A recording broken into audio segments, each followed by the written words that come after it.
তবে কি যুক্তরাষ্ট্রের ৭৫টি সামরিক বিমানকেই এবার লক্ষ্যবস্তু করতে চলেছে ইরান? এর মাধ্যমেই কি তাহলে মধ্যপ্রাচ্যে মার্কিন সামরিক বাহিনীকে পুরোপুরি দুর্বল করে দেবে তেহরান? কিন্তু কোন মিসাইলের সাহায্যে যুক্তরাষ্ট্রের সেই সামরিক বিমানগুলোতে হামলা চালাতে পারবে ইরান? এরই মাঝে জর্ডান, কুয়েত ও বাহরাইনে অবস্থিত মার্কিনীদের সামরিক স্থাপনাগুলোর নাজেহাল অবস্থা করেছে ইরানের সামরিক বাহিনী। বেগতিক এই পরিস্থিতি মোকাবিলা করতে ৫০,০০০-এরও বেশি সেনা পারস্য উপসাগরীয় অঞ্চলের বিভিন্ন প্রান্তে মোতায়েন করেছে মার্কিন কেন্দ্রীয় কমান্ড। প্রশ্ন হলো, যুদ্ধের এই উত্তাপ আর কতদিন পর্যন্ত চলবে?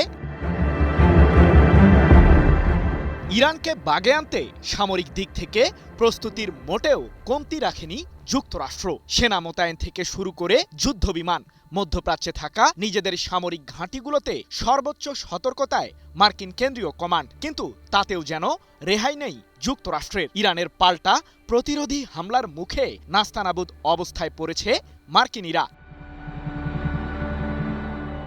এদিকে ইরানের হামলা থেকে ইসরায়েলকে রক্ষা করতে দেশটির প্রধান বিমানবন্দর বেন গুরিয়নে সম্প্রতি ৭৫টি জ্বালানি ও কার্গো বিমান মোতায়েন করে যুক্তরাষ্ট্র, যাদের কাজ মূলত যুদ্ধের মুহূর্তে প্রয়োজনীয় সহায়তা প্রদান করা। বিশেষ করে যুদ্ধবিমানের জ্বালানি সরবরাহ নিশ্চিত করতে সেই সামরিক বিমানগুলোকে ব্যবহার করে থাকে মার্কিন কেন্দ্রীয় কমান্ড। ১৪ জুলাই এক প্রতিবেদনে বিষয়টি নিশ্চিত করেছে ইসরায়েল ভিত্তিক সংবাদ মাধ্যম দ্য টাইমস অব ইসরায়েল। কিন্তু চলমান যুদ্ধের মাঝে ইসরায়েলকে নিরাপত্তা দিতে আসা সেই সামরিক বিমানগুলোই রয়েছে এখন চরম বিপদের মুখে।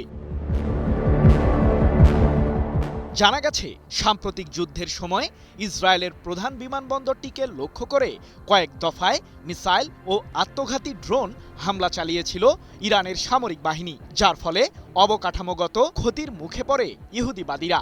বাধ্য হয়ে সাময়িক সময়ের জন্য নিজেদের আকাশসীমায় বিমান চলাচল বন্ধ ঘোষণা করে প্রধানমন্ত্রী বেনিয়ামিন নেতানিয়াহুর নেতৃত্বাধীন ইসরায়েল সরকার। সমরবিদদের দাবি, যে কোনো মুহূর্তে বেন গুরিয়ন বিমানবন্দরে থাকা যুক্তরাষ্ট্রের সেই সামরিক বিমানগুলোকে লক্ষ্য করে ক্ষেপণাস্ত্র হামলা চালাতে পারে ইরান। কারণ তেহরান আগেই জানিয়েছে, মধ্যপ্রাচ্যে থাকা শত্রুপক্ষের প্রতিটি সামরিক স্থাপনাই ইরানের মিসাইলের রেঞ্জের মাঝেই রয়েছে।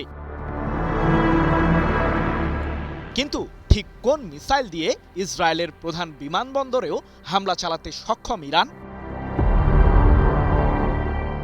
সাম্প্রতিক সময়ে বেশ কিছু উন্নত মিসাইল যোগ হয়েছে ইরানের সামরিক বহরে। বিশেষ করে খোররাম শহর 4 মডেলের একটি শক্তিশালী ব্যালিস্টিক মিসাইল রয়েছে তেহরানের কাছে, যা দিয়ে প্রায় ২০০০ কিলোমিটার রেঞ্জের মাঝে হামলা চালাতে সক্ষম ইরান। আর ইসরায়েলের প্রধান বিমানবন্দরটি থেকে তেহরানের দূরত্ব মাত্র প্রায় ১৬০০ কিলোমিটার, যেখানে সহজেই হামলা চালাতে পারবে ইরান, এমনটাই দাবি সমরবিদদের। JBS holdings limited.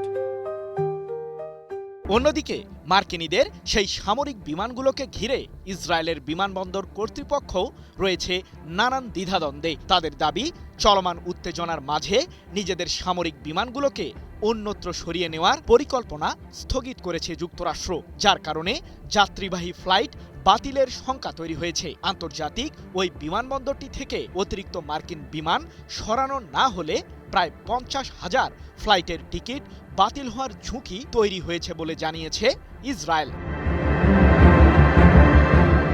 সৃজন মাহমুদ, নিউজ 24।